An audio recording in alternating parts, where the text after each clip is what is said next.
ಅಯೋಧ್ಯೆಯಲ್ಲಿ ಜನವರಿ 22ರಂದು ಶ್ರೀರಾಮನ ಪ್ರಾಣ ಪ್ರತಿಷ್ಠಾಪನೆ ನಡೆಯಲಿದೆ. ಈ ದಿನದ ಸಂಭ್ರಮವನ್ನ ಆಚರಿಸಲು ಸಿದ್ಧತೆಗಳು ನಡೆದಿದೆ. ರಾಮ ಮಂದಿರ ಉದ್ಘಾಟನೆ ದಿನವನ್ನ ನೆನಪಿಡಲು ಗರ್ಭಿಣಿಯರು ಒಂದು ಹೆಜ್ಜೆ ಮುಂದಿಟ್ಟಿದ್ದಾರೆ.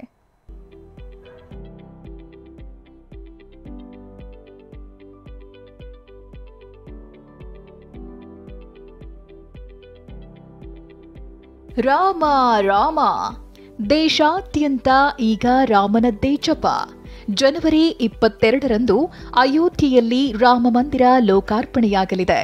ಇದೀಗ ರಾಮ ಮಂದಿರ ಉದ್ಘಾಟನೆ ದಿನವೇ ಕರುಳ ಕುಡಿಗಳಿಗೆ ಜನ್ಮ ನೀಡಲು ತಾಯಂದಿರು ಮುಂದಾಗಿದ್ದಾರೆ.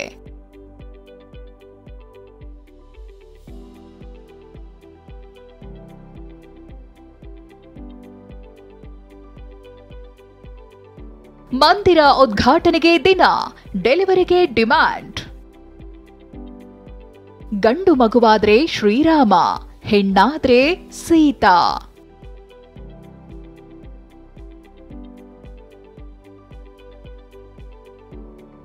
ಹೌದು, ಹಲವು ಗರ್ಭಿಣಿಯರು ಇಂಥದ್ದೊಂದು ನಿರ್ಧಾರಕ್ಕೆ ಮುಂದಾಗಿದ್ದಾರೆ.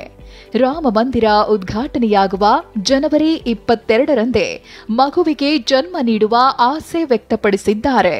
ವೈದ್ಯರ ಬಳಿ ಮನವಿಯನ್ನು ಮಾಡಿದ್ದಾರೆ. ಗಂಡಾದ್ರೆ ಶ್ರೀರಾಮ, ಹೆಣ್ಣಾದ್ರೆ ಸೀತಾ ಬರ್ತಾಳೆ ಅನ್ನೋ ಆಸೆಯಲ್ಲಿದ್ದಾರೆ. 22 ತುಂಬಾ ಒಳ್ಳೆ ದಿನ. ಅವತ್ತೇ ಪಾಪು ಆದ್ರೆ ಚಂದ, ಸಿಸರಿನ್ ಆದ್ರೂ ಪರವಾಗಿಲ್ಲ ಮಾಡಿಸ್ಬಿಡೋಣ ಅಂತ ಹೇಳ್ತಾ ಇದ್ದಾರೆ. ನಮ್ಗೆ 26 ಡೇಟ್ ಕೊಟ್ಟಿದ್ದಾರೆ. ಅಷ್ಟಲ್ಲಾದರೆ ನೋಡೋಣ. ಅವತ್ತೇ ಮಾಡಿಸ್ಬೇಕು ಅಂದರೆ 22ಗೆ ಮಾಡಿಸ್ತೀವಿ, ಇಲ್ಲಾಂದರೆ 26. ತುಂಬ ಒಳ್ಳೆ ದಿನ ಅಲ್ವಾ, ರಾಮ ಜನ್ಮ ಇದಾಗಿರೋ ದಿನ, ಉದ್ಘಾಟನೆ ದಿನ. ಅದಕ್ಕೆ ಅವತ್ತೇ ಆದರೂ ಪರವಾಗಿಲ್ಲ ಅಂತ ಅನ್ಕೊಂಡಿದ್ದೀವಿ.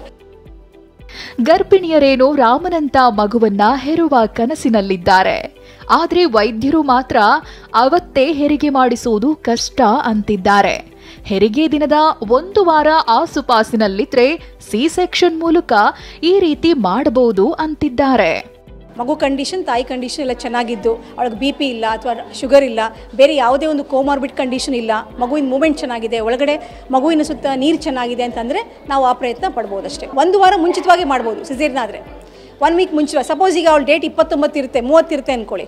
30 ಇದ್ದಾಗ ನಾವು 22ಕ್ಕೆ ಪ್ರೀಪೋನ್ ಮಾಡ್ಕೊಳ್ಬಹುದು. ಏನೇ ಹೇಳಿ, ಪಂಚಾಂಗದ ಪ್ರಕಾರ ಜನವರಿ 22 ಶುಭ ದಿನ. ಹೀಗಾಗಿ ಅಂದು ರಾಮ ಮಂದಿರ ಲೋಕಾರ್ಪಣೆಯಾಗ್ತಿದೆ. ಅವಿಸ್ಮರಣೀಯ ದಿನದಂದೇ ಮಗುವಿಗೆ ಜನ್ಮ ನೀಡಲು ಗರ್ಭಿಣಿಯರು ಹಾತೊರೆಯುತ್ತಿದ್ದಾರೆ. ಆದರೆ ಹೆರಿಗೆಯ ಹಠದಲ್ಲಿ ಅಪಾಯ ತಂದುಕೊಳ್ಳದಿರಲಿ ಅನ್ನೋದು ವೈದ್ಯರ ಆಶಯ. ವಿನಯ್ ಕುಮಾರ್ ಕಾಶಪ್ಪನವರ್, TV9 ಬೆಂಗಳೂರು.